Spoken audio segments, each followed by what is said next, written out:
ओडिशा कुंभार महासंघ तरफ ओडिशा सरकार को बारंबार दाबी जन आसचु से दाबी गुड़ाक है माटीकला बोर्ड गठन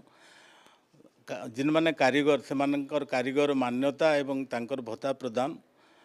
जिन कुंभार जातिर बसवास करुवा जनबसती ग्राम रे 2 एकर रु 3 एकर जमी जोगाइवाई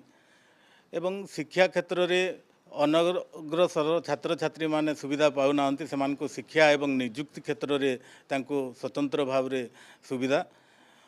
एवं जिन माने कारीगर कौलिक वृत्ति करुचंती से मार्केटिंग व्यवस्था नहीं एणु से सरकार 5 लाख पर्यंत बिना सुधरे लोन जोगाइवाई आम दाबी रखीचु। आगामी 23 तारीख दिन आम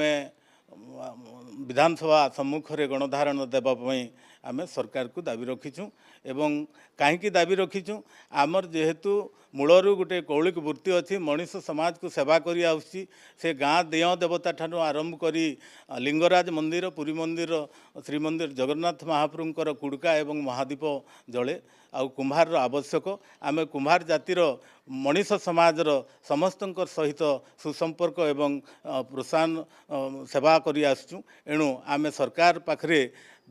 समस्त जाति को सरकारी सुविधा दिगलानी आम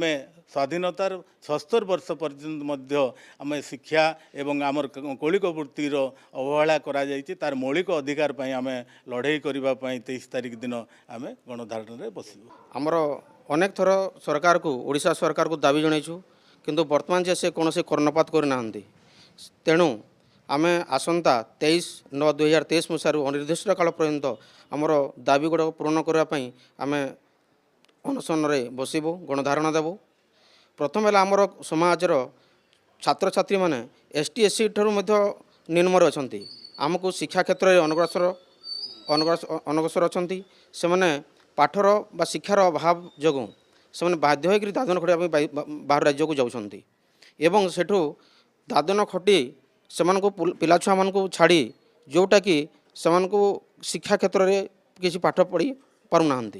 एवं से आम सरकार को अनेक थर बाबद दाबी देलुनी किंतु वर्तमान जाए तार सफल होनी तेणु आमर दाबी गुड़ाक पूरण करने आम अनशन में बसबू।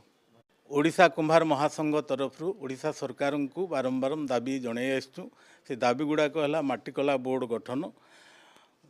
जिन मैंने कारीगर से कारीगर मान्यता एवं तांकर भत्ता प्रदान जिन कुंभार जातिर बसवास करुवा जनबसती ग्राम रे 2 एकर रु 3 एकर जमी जोगाइवाई एवं शिक्षा क्षेत्र में अनग्र